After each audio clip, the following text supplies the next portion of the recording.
Assalamu alaikum guys, welcome back. Let's get into it. I also think that as a Jewish person, like I was fed a huge amount of lies about Israel Me my too. The entire life. You know, Yeah.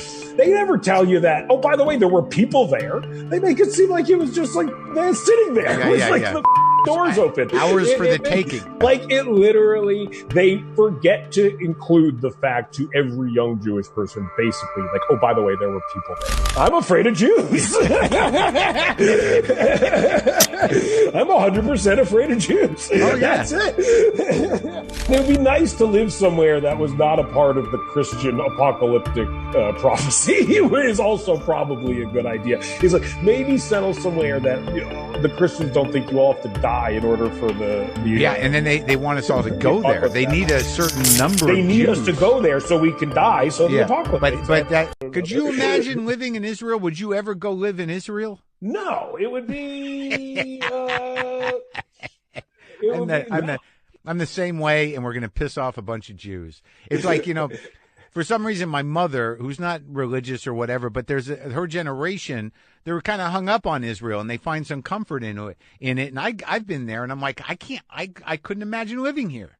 No, they're nice parts, and I think I could imagine at best you are convincing yourself that you are far enough away from a major conflict to not worry about it, right? Which is like a terrible thing to convince yourself of, and I don't understand. To me, it just seems very like an antiquated thought process. Like if it is for religious reasons, I don't agree with it because I think religion is silly. If it is for truly the preservation of Jewish people, it makes no sense because, again, you don't keep something you're trying to preserve all in one place, especially when that place has proven to be volatile, pretty volatile.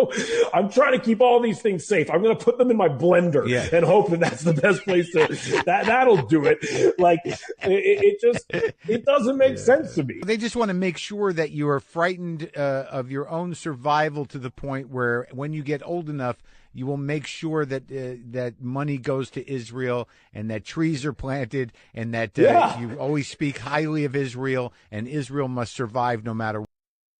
I just want to add a little comment there and say that this guy is brought up as a Jewish settler, I believe, or he was there at a young age, and they've been teaching him that the land of Palestine was a barren land.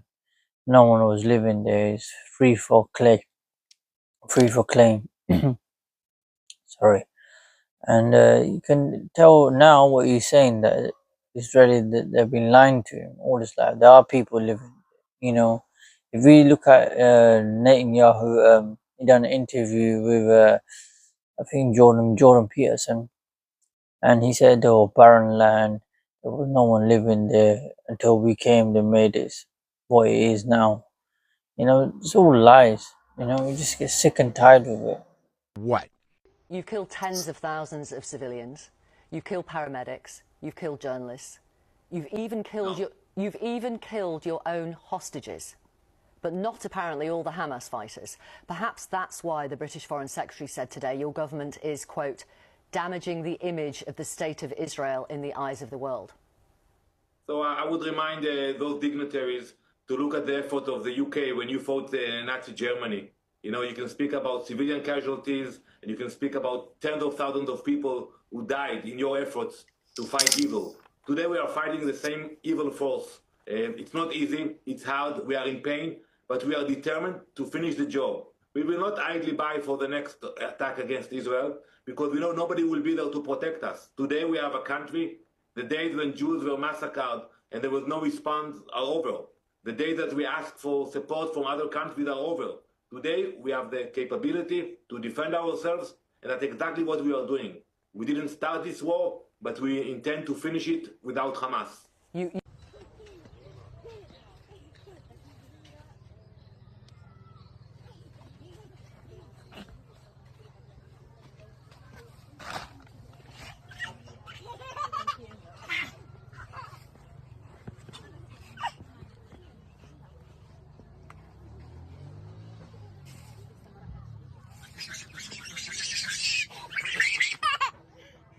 يلا تعالي just want to pause this scene here. I want to say that, imagine living your whole life in tents and refugee camps and all this. You gotta find ways to entertain your kids. I understand it gets a bit difficult. Know, even if you take your kids to holidays or whatnot, it gets difficult. But these people are constantly moving one place to another. When we go on holidays or whatnot, you gotta take the baby feeder or nappies and all this stuff. But I only can imagine what they're going through. It gets difficult and the kids get hungry and they start screaming and shouting.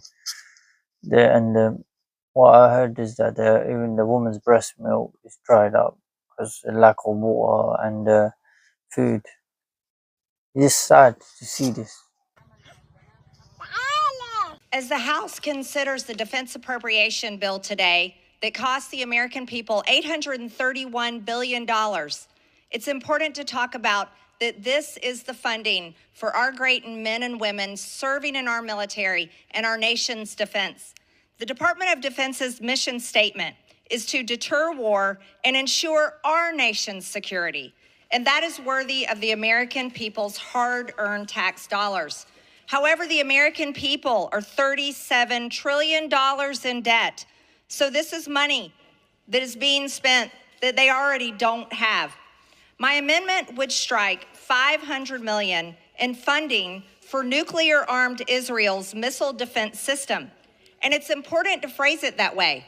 Israel is a nuclear-armed nation, which is very capable of defending themselves, and they have been proving that so as we've watched on the world stage.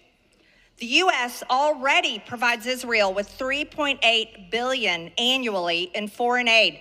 $3.8 billion, that's a lot of money.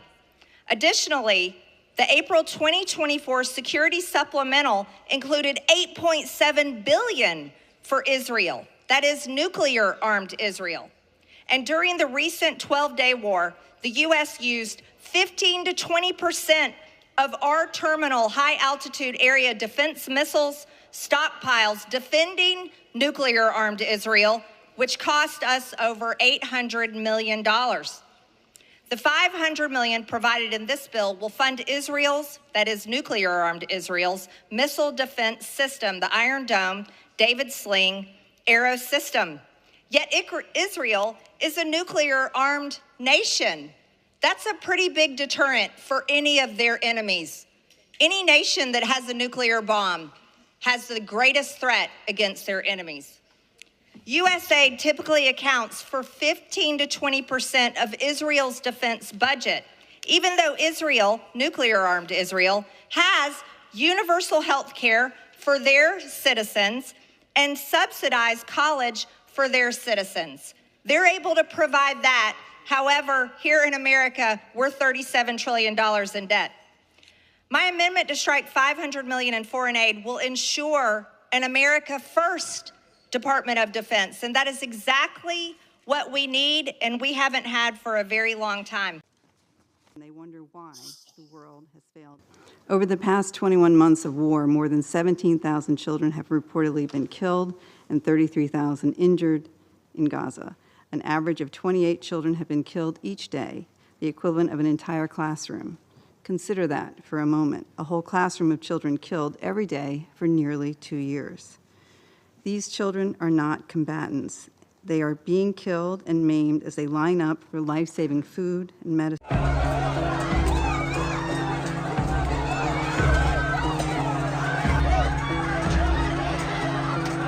The bombs continue to fall, and with them simultaneously other forms of torment and suffering are still going on here that are no less devastating.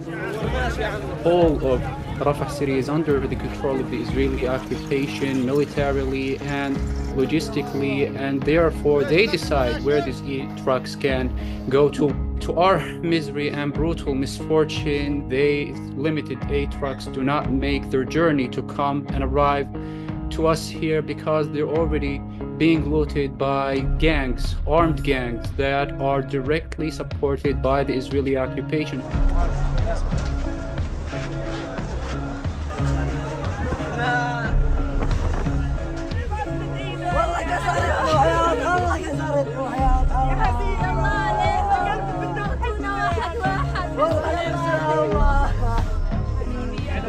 احنا روحنا اليوم صار كم يوم يعني بقينا في الاراضي طلعونا كان يسرب شباب على شاطئ البحر صفونا ضوابير وصاروا عداء ما يجيبوش فيها يا جماعه السعوديه.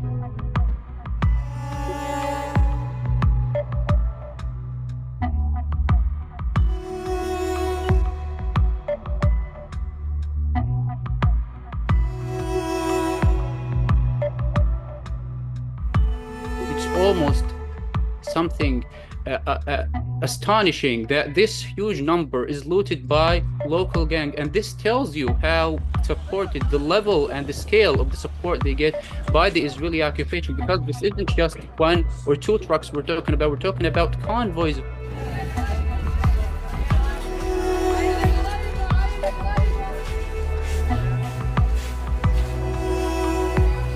يعني أنا قادرة كل يوم أشتري لي كيلو طحين ب70 و80 شيكل، والله ما أنا قادرة. يعني إيش أسوي بال100 شيكل الممزوعة؟ ولا واحد راضي يشتري. Food is no longer a concept of humanity and of relief, but rather a tool of torment, a tool of genocide that continues to unfold in the most tragic and brutal ways. And we need to just focus on what is happening here, that this isn't just about food. The situation has come now to a point where we think it's about food, but it's not. It's about a multifaceted genocide that needs to be stopped. As you can see that, Israel has been supporting people in Palestine from that gangs in Palestine and taking food and aid from the people, and they're accusing Hamas of doing this. But there's evidence out there that Israel is funding these gangs to take all the aid and everything, armed forces taking all these stuff from the people and using it against Palestinians. Listen, we're trying to give aid, but the Hamas keeps stealing it. Come on, man. Evidence is there. We know a terrorist state when we see one. Anyways, I'm gonna end the video there. If you're new to the channel, please like, share, and subscribe. Assalamu alaikum.